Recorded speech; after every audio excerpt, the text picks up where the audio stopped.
just tell me a little bit about what you've experienced, brother, with regards to what's happening recently here at Ocean View, formerly known as Edgemere Project. Ocean Bay, right? You know, Ocean Bay, right. And it's right now, what's today's date? October 2nd. Well, me, myself, I seen my son get arrested for trespassing, for being in the building where he live at. I had been in the store and had the police tell me, get out the store, right? Talk to me like I was lower than a piece of trash. You know, try to disrespect me in all kinds of ways, but I didn't play into it, you know. And I tell them, you know, you're a man just like I am. You put your pants on like I do. You know, I'm not going to be sitting here and let you allow to just talk to me any kind of way you want to. I see you do that with the young kids because they don't understand that they don't have to take that. I said, you know, either charge me or let me go about my business. Now, what recently happened, you said about a week ago, there was a shooting? Lately, it been a lot of shooting in the neighborhood. A lot of shootings? Yeah, a lot of shooting in the neighborhood. One side against the other side, you know. The young kids, you know, for one reason or another. Do you feel, how do you feel the new project with regards to them refacing everything, is that affecting the youth? How do you feel in that? Are they responding to it in a positive or negative way? Do they feel crushed? Are they under pressure? Is it adding to the violence in the neighborhood, you think? I think they feel sort of on the crushed side that, you know, is limited to what they could do and where they can go now. You know, they can't sit on the bench. They can't hang in the hallways. There's nothing for them to do. There's no programs set up. Those people who come in to try to set up programs for them, the higher authorities won't let it come in here. Okay. So, you know, no matter what you try, I'm trying right now to open the cabbage rooms up so the kids will have a safe place to go to. And here it is, I'm feeling the backdraft right now. I got to go around and take names for my neighbors just so I have a little pull. Because everywhere I go, they say, no, it's not going to work. But they're not willing to give me a chance. So when the young kids hang in the hallway and they write the graffiti on the wall, and I know there's some that's bad, but there's majority of them ain't. So when they hang in the hallway because there's nowhere to go, you know, the parents says too many. Sometimes it might be 20 kids in here, 20 boys. You know, then my wife said, yeah, well, there's too many in here, you know. So then if we send them in the hallway, we send them into the arms of the police. Right. Or we send them downstairs, we send them into trouble. To violence. Right. So, and I have to explain to her, I feel safer with them here. Right. But if they had someplace else to go, you know, it'd be better. But until then, I'd rather know them be here where I can supervise what they do.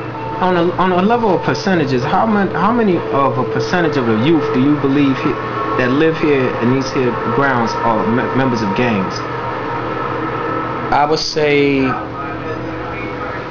more than 50%. More than 50%. That's male and female? Male and female. All right. These gangs are rival to each other, or are they together here against other gangs and other projects? Rival to each other. Rival to each other. What are some of the reasons why they're fighting each other, do you think? They don't even know. Half of them don't even know. So it's just insanity.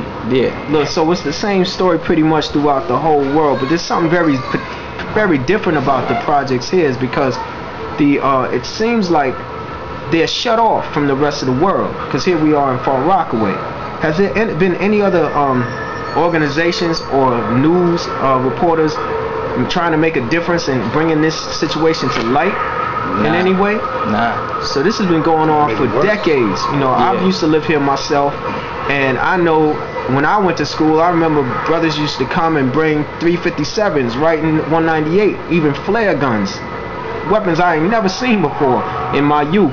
You know, so it's safe to say that still is happening now with the school system. I mean, as far as people carrying weapons around this area, is that a prevalent thing?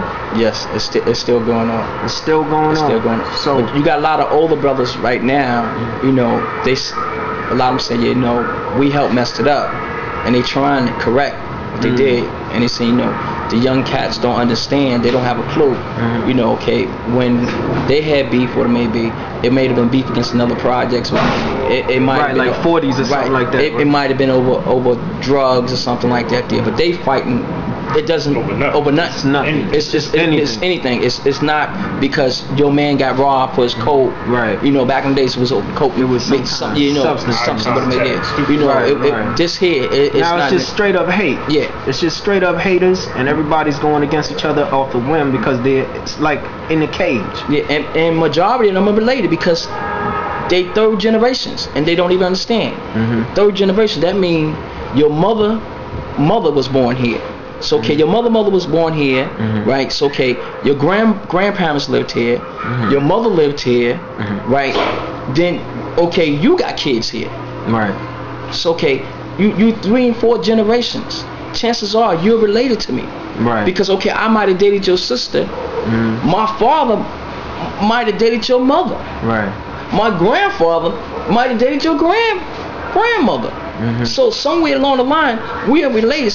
Either my brother or your sister or my brother. We somewhere along the line, somebody in my family, somebody in your family, they hooked up. So we gotta definitely connect the dots. How do you think we can do that with such a situation as this? What would you propose, being that you're here on the ground? What has been revealed to you, say, with regards to how you feel you can make a change in this neighborhood, even if it's just one person? Me myself, I went to the young kids and I asked them. And they said nobody never asked them what do they want, how do they feel. See, most grown-ups always say they need this, they need discipline, they need this, they need that, but nobody never went and actually asked them, what do you need? Like I said, yeah, I came with a proposal. I said, yeah, a gun for a job. I was going to young brothers, listen, if I get you a job today, will you put that gun down? And they was like, they were shocked. And they was like, yeah, are you for real? A gun for a job. And I took a brother and got him a job the same day. He said, this is what he told me. I was about to do something really bad, but you stopped me. When you said that, I thought you was joking, but I put you to the test, and you got me a job. He came back to the neighbors. Yeah. He said, I'm working behind IX. He said he got me and 3 other people jobs. The same school. Yeah. He said the same day. He said, yeah, no questions asked. He said, it's real. He said, that's some real stuff. He said, yeah, not no baseball tickets, you know, you're gonna get a baseball ticket. Right, but yeah, something that they can feed their families. Right, you know, so you, like I said, instead of you going out there, instead of you going out there robbing and stealing, what it may be, or going out there selling drugs because you're doing that to feed your family. I understand certain people do certain things for certain reasons. So okay, I'm not condoning what you're doing, right? But I'm trying to give you another way to make that money. Okay. With that being the case, you would say that was successful, that it actually went through, he got his job, and what about his violence level? Has he changed since then? Yeah, and when I see him to this day, he said, yeah, he said, you know, you blew my mind. He said, I didn't understand the concept behind that. It took me over a month to fill out the concept, what you was talking about. He said, that was some deep stuff. He said, now I tell other brothers the same thing.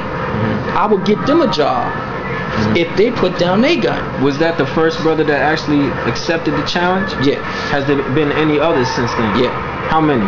So far, about 65. About 65. Now, let's look at the contrast of this.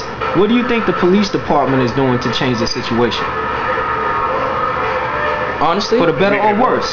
I think they're not doing nothing. I think, you know, for me, myself, I see they making it worse because, okay, they need to be re-educated. You know,